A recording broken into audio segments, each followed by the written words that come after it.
¿Qué tal? Bienvenidos a este segundo video del curso relativo al Evangelio de Marcos. El pasaje que vamos a estudiar en esta ocasión va desde Marcos 4:35 hasta capítulo 8, versículo 30. Quiero hacer una aclaración para aquellos que vean el video que no sean parte del curso de Marcos. Estos videos son parte de un curso que estamos llevando sobre el Evangelio de Marcos. Por eso los videos no son tan detallados, no son tan completos, porque hay otras partes del curso. El curso incluye notas, lecturas, clases vía Zoom, otro tipo de cosas. Entonces, si tú miras el video y no eres parte del curso, tal vez estés un poquito fuera de contexto en cuanto a los temas que estoy tratando en los videos. ¿Por qué lo hago? Repito, es parte de todo un curso sobre el Evangelio de Marcos. Muy bien. El pasaje que vamos a estudiar en esta ocasión es la continuación del video anterior. El primer video tenía que ver con los capítulos 1 al 4 del Evangelio de Marcos y en esta ocasión vamos a empezar en 4:35, donde quedamos en el video pasado, y llegaremos casi al final de la primera mitad del Evangelio, capítulo 8. Versículo 30. Y por cuanto en este video vamos a terminar, a llegar a la mitad, a la primera mitad de Marcos, vale la pena recordar que el tema de los capítulos 1 al 8 de la primera mitad del Evangelio de Marcos es el siguiente: ¿quién es Jesús? Específicamente enfocado en el tema de su persona, de su identidad en esta primera mitad del Evangelio. Pero también qué significa seguirlo, qué tiene que ver el discipulado, el tema del seguimiento, con el tema de la identidad de Jesús. ¿Quién es Jesús en su persona y qué significa seguirlo? Eso en cuanto a la primera mitad, Marcos del 1 al 8. Así abre esta sección del Evangelio. ¿Recuerdan? Capítulo 1, versículo 1. Principio del Evangelio de Jesús Cristo, Hijo de Dios. Desde el inicio, Marco nos dice cuál es su tema. Tiene que ver con quién es Jesús, y vamos a ver más adelante que así cierra también esta primera mitad del Evangelio de Marcos con la famosa confesión de Pedro, donde Pedro declara lo que ya Marcos nos había dicho desde el inicio del Evangelio, que Jesús es el Cristo, el Hijo de Dios. Entonces, el marco de referencia de la primera mitad de Marcos tiene que ver con quién es Jesús, tanto al inicio como al final. Ahora, en esta sección que estamos tratando, también surge precisamente esa pregunta: ¿quién es Jesús? En capítulo 4, versículo 41, cuando en una escena ahí en la barca, en el lago de Galilea, los discípulos preguntan: ¿quién es este? Refiriéndose a Jesús. ¿Quién es Jesús?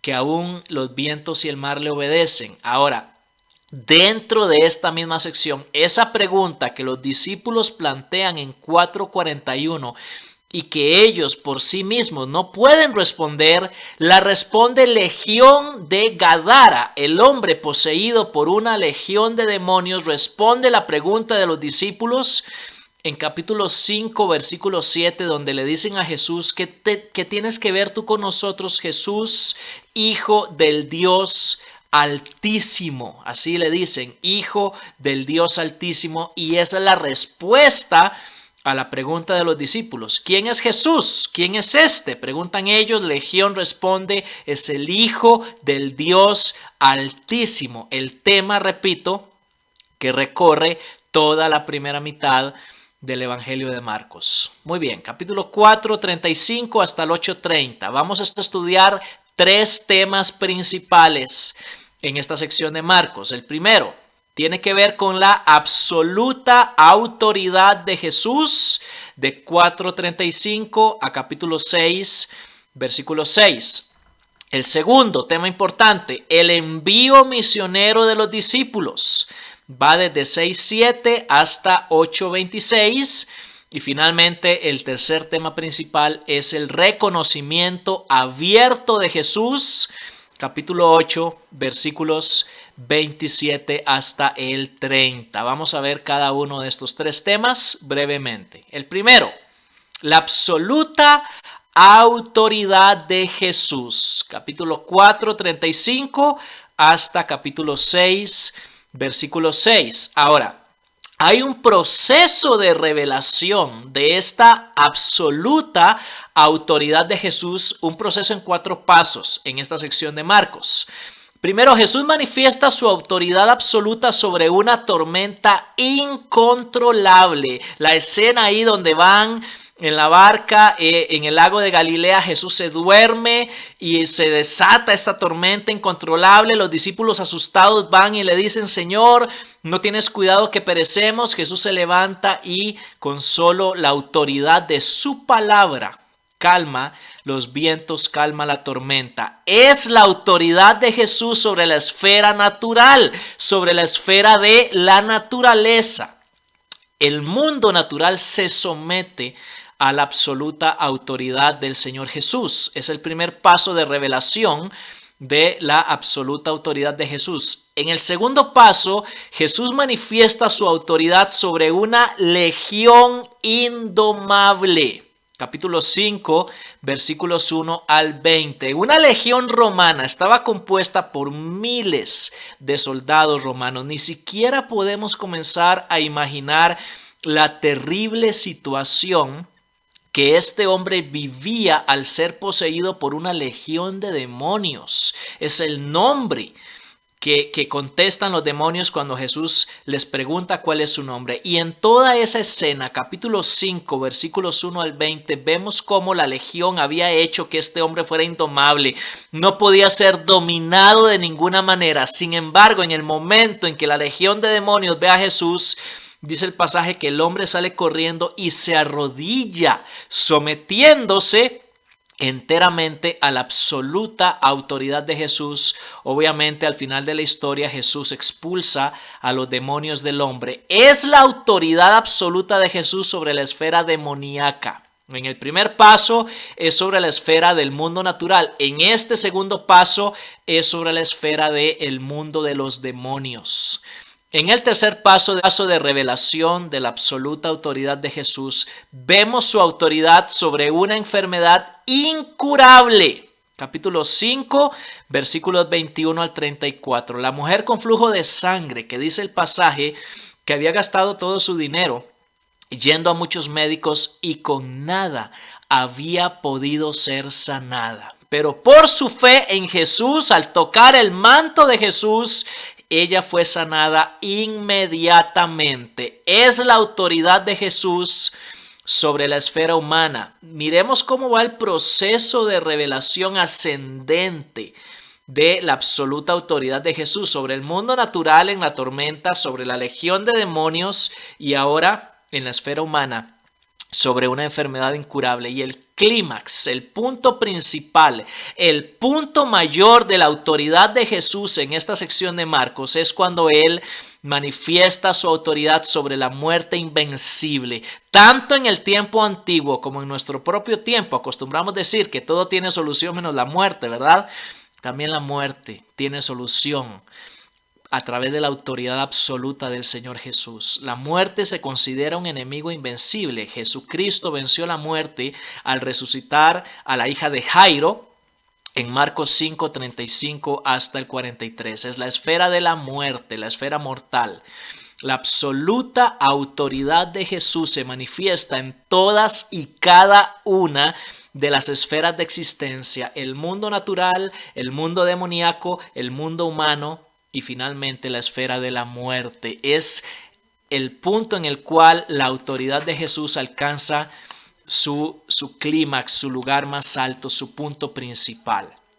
La autoridad de Jesús, esto es importantísimo, en esta sección del Evangelio de Marcos, se revela a quienes tienen fe en Él. La fe se presenta, se menciona varias veces en esta sección de Marcos. Ahí están los pasajes donde aparece. ¿Por qué? Porque la autoridad de Jesús y la fe van de la mano, van juntas. La fe es lo que permite que experimentemos la absoluta autoridad de Jesús. Y al tratar este asunto de la fe, de ahí proviene el anticlímax que se encuentra en capítulo 6 versículos 1 al 6. Si la autoridad de Jesús alcanza su punto principal al resucitar a la hija de Jairo, luego él se va a Nazaret, su propia tierra, su lugar de origen, donde era más conocido, y dice el pasaje, literalmente, leo, versículo 5 de capítulo 6 de Marcos, y no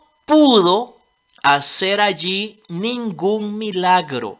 Solo sanó a unos pocos enfermos sobre los cuales puso sus manos. Verso 6. Y estaba maravillado de la incredulidad de ellos. Este es el anticlímax.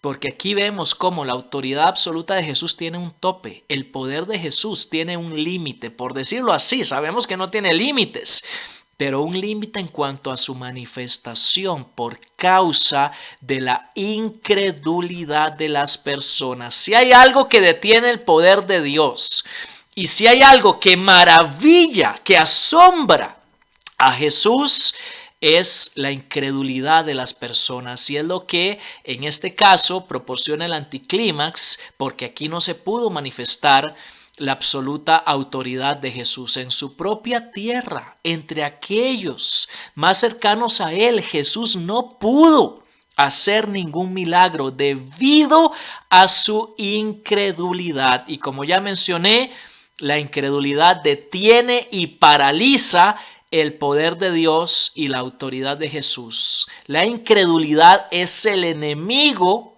principal. Incluso, fíjense, lo importante que presenta Marcos, la incredulidad es peor que la muerte. La muerte puede ser derrotada por la autoridad de Jesús, pero la incredulidad obstaculiza la manifestación del poder de Dios y de la autoridad de Jesús. Si queremos realmente, hermanos, experimentar la absoluta autoridad de Jesús en nuestras vidas y ministerios, necesitamos tener fe. Fue la fe lo que trajo sanidad a la mujer con flujo, fue la fe que Jesús pidió a Jairo, lo que permitió que su hija fuera resucitada. Jesús tiene absoluta autoridad sobre todas las esferas de existencia y problemática humana, pero para experimentar esa autoridad de Jesús necesitamos tener fe en Él. Y así cerramos el primer tema, el de la absoluta autoridad de Jesús. El segundo tema importante de esta sección de Marcos es el envío misionero de los discípulos. Capítulo 6, versículo 7 hasta capítulo 8, versículo 26. Ya hablamos en el video anterior de que la misión es la meta del discipulado. Ahí aparecen los versículos que vimos en el video pasado, donde unía el tema de la misión con el tema del discipulado. La misión es la meta del discipulado. El auténtico discipulado siempre es misionero, siempre conduce a participar en la misión de Jesús. Todo discípulo, tú y yo, si realmente somos genuinos discípulos de Jesús, todo discípulo debe tomar parte en la misión de Jesús. La misión no es solo para algunos, hermanos, es para todos los que somos seguidores de Jesús. El tema, ya lo dijimos, de Marcos 1 al 8 es ¿quién es Jesús? Y lo acabamos de ver, ¿quién es Jesús? El que tiene absoluta autoridad. Pero también el tema de Marcos 1 al 8 es ¿qué significa seguir a Jesús? ¿Qué significa seguir a ese que tiene absoluta autoridad? Aquí viene la respuesta. Seguir a Jesús significa participar en su misión. Los discípulos son enviados, y esto es importantísimo observarlo, sin pan. Leo Marcos 6, desde el 8 hasta, voy a leer desde el 7 hasta el 11.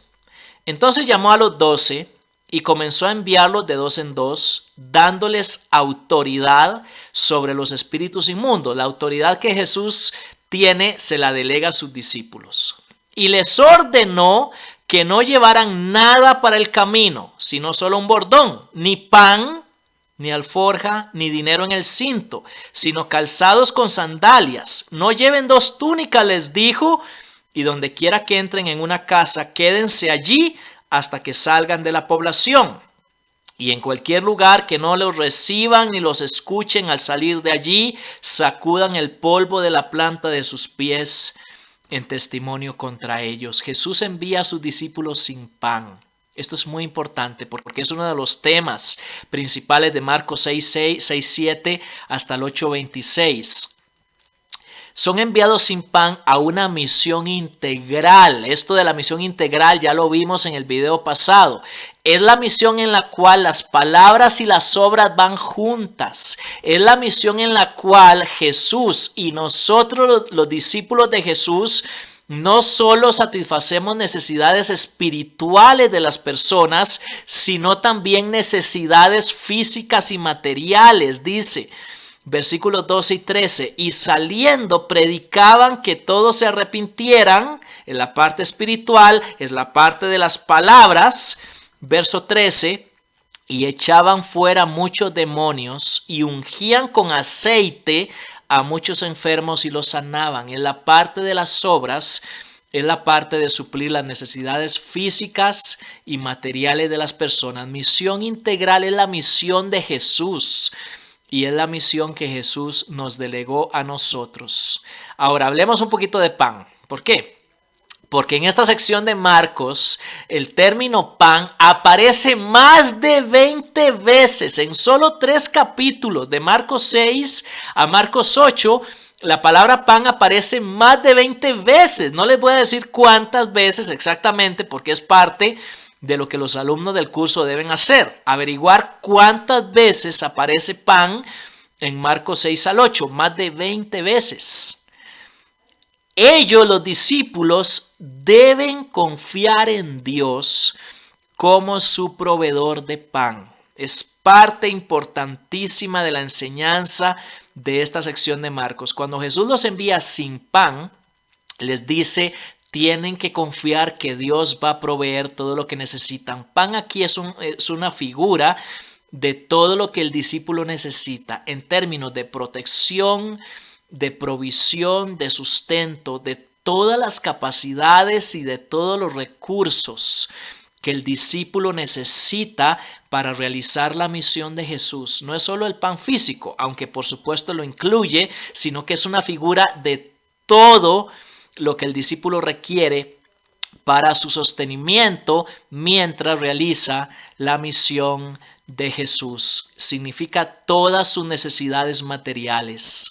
Y hermanos, esta es una de las lecciones principales que debemos aprender al participar en la misión de Jesús.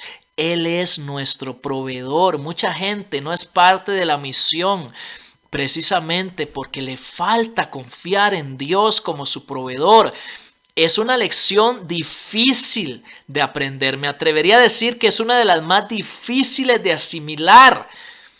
Y precisamente por eso es que esta sección del Evangelio de Marcos recalca varias cosas que quiero mencionar, porque es una lección tan importante y tan difícil el confiar en Dios como nuestro proveedor. Primero, esta sección de Marcos está marcada de principio a fin por la incomprensión de los discípulos. Se repite una y otra vez a lo largo de esta sección de Marcos. Comienza en 6:52, donde dice que ellos no lograban entender debido a la dureza de su corazón. Pero una y otra vez esta sección de Marcos enfatiza la incomprensión de los discípulos. ¿Y qué es lo que ellos no logran comprender? Precisamente que Dios es su todo proveedor. La última imagen, la última escena de la barca en 8 del 14 al 21 deja esto en claro. Los discípulos batallaron muchísimo en comprender que Dios es su todo proveedor. Ahora, lo segundo que esta sección de Marcos recalca es que toda la sección presenta la misión en medio de múltiples y graves peligros. No es casualidad que inmediatamente después que Jesús envía a los discípulos a la misión, se narra la historia de la muerte de Juan el Bautista, decapitado por Herodes. Es una advertencia que Jesús está dando a sus discípulos, en cuanto a que ellos también van a experimentar peligros. El que sirve a Jesús está entrando en una aventura de confiar en Dios como proveedor y de confiar en Dios como protector, porque la misión se da en medio de peligros, en medio de dificultades y en medio de enormes necesidades de las multitudes. Vemos ahí varios pasajes en esta sección de Marcos donde Jesús alimenta multitudes y sana enfermos. La misión se da en un contexto de enormes necesidades y los discípulos tienen que confiar en que Dios va a proveer tanto para ellos como para las personas a quienes ellos ministran. Dios es tanto nuestro proveedor como también nuestro protector. Es el proveedor y el protector para los discípulos en misión. Lo tercero que esta sección de Marcos recalca es que presenta narraciones repetidas, narraciones en pares. Hay 2 escenas en la barca, ahí están los pasajes. Hay 2 escenas de alimentación de multitudes, ahí están los pasajes. Y hay 2 escenas de sanidades extraordinarias. Estas son lecciones que los discípulos deben experimentar repetidamente para poder aprenderlas. Por eso Jesús repite 2 veces cada una de estas lecciones. Y lo cuarto que esta sección recalca es precisamente las narraciones de las sanidades extraordinarias. Digo extraordinarias porque son sanidades un poquito raras. O sea, toda sanidad obviamente es algo extraordinario. Pero tanto cuando Jesús sana a un sordomudo en Marcos 7, 31 al 37, como más adelante cuando sana a un ciego en Betsaida, capítulo 8, versículos 22 al 26, son sanidades fuera de lo común, donde Jesús hace y dice cosas que no se repiten en ninguna otra sanidad en los evangelios. Son sanidades extraordinarias precisamente porque tienen un simbolismo, cada una de ellas. Tanto el caso del sordomudo como el caso del ciego de Betsaida representan la condición espiritual de los discípulos, su incomprensión de la cual ya hablamos, de la cual necesitan ser sanados. Estas sanidades extraordinarias son simbólicas. Se requiere una intervención sobrenatural de Dios para que los discípulos comprendan que Dios es su todo protector y su todo proveedor. La lección de Dios como proveedor para los discípulos en misión es una que todos y cada uno de nosotros necesitamos aprender. Necesitamos que Dios quite esa incomprensión que nos impide aceptar que Él va a velar por nosotros, hermanos, si nosotros somos fieles en nuestra participación en la misión de Dios. Todos necesitamos aprender esta lección porque el peligro opuesto, el peligro de la levadura de los fariseos, capítulo 8, versículos 11 al 15, es el peligro de pedir una señal. Hay gente que le pide señales a Dios. Señor, yo te voy a servir, yo voy a participar en tu misión, pero necesito una señal de que tú vas a proveer para mí y mi familia. Esa es la levadura de los fariseos, dice Jesús. Necesitamos confiar en Dios como proveedor sin pedir ninguna señal, porque Él ha prometido velar por nosotros. Ahora, solo quiero terminar este segundo aspecto, tema principal de esta sección de Marcos, mencionando algo referente a capítulo 7, versículos 1 al 23. Este pasaje de Marcos 7, del 1 al 23, merece una mención aparte. ¿Por qué? Este pasaje continúa el tema del inicio del Evangelio de Marcos, tema que vimos en el video anterior, que llamamos reino versus religión. ¿Recuerdan? En Marcos 2 y 3. Aquí en Marcos 7 se trata del conflicto entre la palabra de Dios y las tradiciones de los hombres. Los religiosos, y esto es muy importante entenderlo, desechan la palabra de Dios y la cambian por las tradiciones de los hombres. Hermanos, nosotros tenemos que aceptar plenamente la autoridad de la palabra de Dios y no sustituirla por ninguna tradición humana. Y así terminamos el segundo tema principal de esta sección de Marcos. El tercero, que voy a tratar un poco más brevemente, aunque es sumamente importante, es el tema del reconocimiento abierto de Jesús, capítulo 8, versículos 27 al 30. Voy a leer este pasaje. Marcos 8, 27 al 30. Salió Jesús con sus discípulos a las aldeas de Cesarea de Filipo. Y en el camino preguntó a sus discípulos diciéndoles: ¿quién dicen los hombres que soy yo?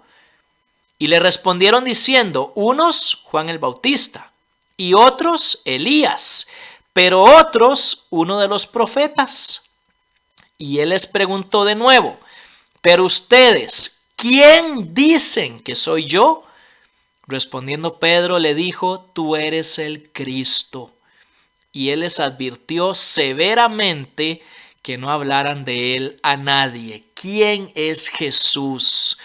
Esa es la pregunta principal que responde Marcos capítulos 1 al 8. Las multitudes nunca lograron captar quién era Jesús. Lo confundieron con un profeta del Antiguo Testamento, pero Pedro, en representación de todos los discípulos, por fin logró vencer su incomprensión y abiertamente confesó a Jesús como el Cristo. Este pasaje, hermanos, es fundamental como conclusión y clímax de la primera mitad del Evangelio de Marcos. Después de un largo proceso de revelación por parte de Jesús y de incomprensión por parte de los discípulos, con Pedro como su representante, los discípulos logran reconocer finalmente quién es Jesús.